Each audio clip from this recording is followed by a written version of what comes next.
जून 2010 जब तेहरान में ईरान विरोधी सुन्नी अलगाववादी नेता मलिक रिगी को पकड़े जाने के 5 महीने के भीतर फांसी दे दी गई। इस घटना पर उस समय की मीडिया ने कोई खास ध्यान नहीं दिया था। रिगी ने जुंदाल्लाह नाम के हथियारबंद समूह की स्थापना की थी, जिसका नाम 2012 में जैश अल अदल JAA या न्याय की सेना रख दिया गया। जैश अल अदल, जिसका हिंदी मतलब न्याय की सेना होता है। आपको बता दूं, इस समूह को अमेरिका ने प्रतिबंधित कर दिया था। पिछले हफ्ते इसी समूह के 2 बड़ी सैन्य शक्तियों ने ईरान और पाकिस्तान को युद्ध के करीब ला दिया था। जी हां, पाकिस्तान की सीमा से सटे हिस्से में सक्रिय ईरान विरोधी बलूच अलगाववादी समूह ने दोनों देशों को युद्ध के करीब लाकर खड़ा कर दिया। और माना जाता है कि 2003 और 2010 के बीच ईरानी आर्म फोर्स के 154 सदस्यों की डेथ के पीछे, उनके मर्डर के पीछे रिगी का हाथ था, उनकी हत्या के पीछे। और ये हत्याएं ईरान के सिस्तान बलूचिस्तान क्षेत्र में हुई थी। 2010 में जहां ईरान के लड़ाकू विमानों ने यूनाइटेड अरब अमीरात से किर्गिस्तान जा रहे यात्री विमान की जबरदस्ती लैंडिंग कराकर रिगी को गिरफ्तार कर लिया। वहीं 2008 में रिगी ने अल अरबिया को दिए एक इंटरव्यू में कहा था कि वे ईरानी सरकार से उन्हें नागरिक बने रहने देने की मांग करते हैं। उन्होंने ईरान के शिया मुसलमानों के बराबर अधिकारों की मांग भी रखी। इसके साथ ही उन्होंने शिया और सुन्नी के बीच भेदभाव को समाप्त करने की बात की। अगवादू रिगी सिस्तान बलूचिस्तान क्षेत्र के सबसे बड़े कबीले रिगी से संबंध रखते थे, जो कि 1,81,578 वर्ग किलोमीटर में फैला हुआ है। यह क्षेत्र कर्नाटक से थोड़ा ही छोटा है। आपको बता दूं, इस क्षेत्र में मात्र 28 लाख लोग रहते हैं और जिन्होंने शिया बहुसंख्यक ईरान के सामने अलगाववाद की बड़ी चुनौती खड़ी कर रखी। रिगी ईरान के अल्पसंख्यक सुन्नी समुदाय से आते थे और वे बलूचिस्तान को दोबारा स्थापित करना चाहते थे, जो कि पाकिस्तान और ईरान के बीच बढ़ गया था। नमस्कार, मैं उमेश कुमार झा और आज की इस वीडियो में मैं आपको बताऊंगा किस प्रकार पाकिस्तान और ईरान के संबंध बिगड़ते दिख रहे हैं और ये संबंध क्यों बिगड़ रहा है, इसके पीछे की वजह क्या है।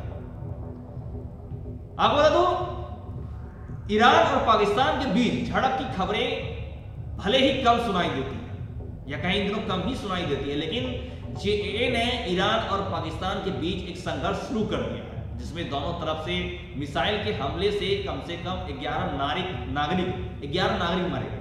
ये खबर आपको शायद नेशनल मीडिया में देखने को न मिल रहा हो, लेकिन ये सही है। आपको बता दूं, ये रिपोर्ट में छपा हुआ है। आपको बता दूं, इसी के अनुसार मैं आपको बता रहा हूं कि इस हमले के चलते, जो दोनों तरफा से जो मिसाइल हमले हुए, इस हमले के चलते ईरान ने दावा किया है कि उसने पाकिस्तान के अंदर JAA के ट्रेनिंग कैंपस पर हमला किया। इसके जवाब में पाकिस्तान ने बलूचिस्तान लिबरेशन फ्रंट BLF के आतंकवादियों पर हमले करने का दावा किया। इन दोनों देशों ने एक दूसरे पर आतंकवादियों को पनाह देने के आरोप लगाए। आपको याद हो, मौजूदा समय में सलाहुद्दीन फारूकी JAA के प्रमुख की भूमिका निभा रहे हैं और माना जाता है कि यह समूह ईरान के भीतर हमले कराने के लिए सुन्नी आतंकवादी समूहों को ट्रेनिंग देता है। ईरान मानता है कि दिसंबर 2023 में एक पुलिस स्टेशन पर हमले में 11 लोगों की हत्या इसी संगठन ने की थी। वहीं 2019 में एक बस पर आत्मघाती बम विस्फोट में इस्लामिक रेवोल्यूशनरी गार्ड कॉर्प्स के 27 सदस्यों की हत्या हो गई थी और इस घटना के बाद से इस संगठन पर ईरान की सुरक्षा एजेंसियों ने कड़ी नजर रखी है। इन्होंने शिया नागरिकों, बैंकों और दुकानों को भी अपना निशाना बनाया। इस संबंध में अलकायदा से संबंध की भी खबर आती है। अब बता दूं, कई मौकों पर ईरान ने अमेरिका, ब्रिटेन, इजराइल, पाकिस्तान और सऊदी अरब पर बलूच अलगाववादियों का समर्थन करने का आरोप लगाया।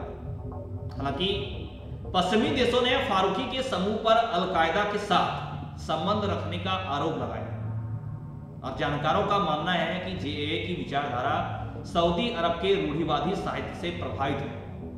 जो सऊदी अरब के धर्मगुरुओं को करीब माने जाते हैं, धर्मगुरुओं के करीब। ये दावा करता है कि वह ईरान के खिलाफ बलूच लोगों के अधिकार की लड़ाई लड़ रहा है और कई साम्राज्यों का शासन रहने से इस क्षेत्र का इतिहास जटिल हो गया।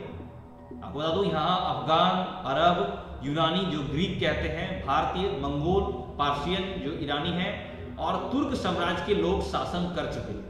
हालांकि 11वीं और 17वीं सदी के बीच यहाँ के शाही परिवारों को विभिन्न स्तरों की स्वायत्तता या आजादी मिलती रही। इसमें जेए का दावा है कि वह ईरानी सरकार से बलूची संस्कृति, अर्थव्यवस्था और राजनीतिक अधिकारों को सुरक्षित मान्यता देने की लड़ाई लड़ रहा है। वहीं जेए आपको बता दो एक मजबूत संगठन के रूप में उभर रहा है, क्योंकि सिस्तान बलूचिस्तान मुख्य रूप से एक पहाड़ी क्षेत्र है। साथ ही अफगानी और पाकिस्तान से लगी 322 किलोमीटर की सीमा में सुन्नी बहुसंख्यक आबादी रहती है। अगर 326 ईसा पूर्व में सिकंदर इस क्षेत्र से होते हुए भारत तक पहुंचा था, इसी क्षेत्र से होते हुए। वहीं भारतीय नागरिक कुलभूषण जाधव के अपहरण के बाद जेए भारतीय सुरक्षा एजेंसियों की जांच के दायरे में आ गया। आपको बता दूं 2016 में इस संगठन पर पैसे लेकर ब्रजभूषण कुलभूषण जाधव को पाकिस्तान की इंटर सर्विसेज इंटेलिजेंस यानी आईएसआई को सौंपने का आरोप भी लगा था। फिलहाल ये जाधव पर पाकिस्तान में मुकदमा चल रहा है और जाधव की गिरफ्तारी और उसके बाद पाकिस्तान द्वारा उन पर जासूस होने का आरोप लगाने के बाद भारत और पाकिस्तान के रिश्ते और बिगड़ गए। भारत और पाकिस्तान के रिश्ते इन पूरे मामलों पर काफी निर्भर करता है। अगर ये जासूस की गिरफ्तारी होती है, यानी कि जो भी जाधव की गिरफ्तारी होती है, उनका उस पर कार्रवाई होती है, तो रिश्ते बिगड़ने के हालात और देखने को मिल सकते हैं। आज की इस वीडियो में फिलहाल इतना ही। आगे आपसे फिर मिलेंगे कुछ नई और अच्छी खबरों के साथ। हमारे साथ अंत तक बैठने के लिए धन्यवाद। जय हिंद, जय भारत।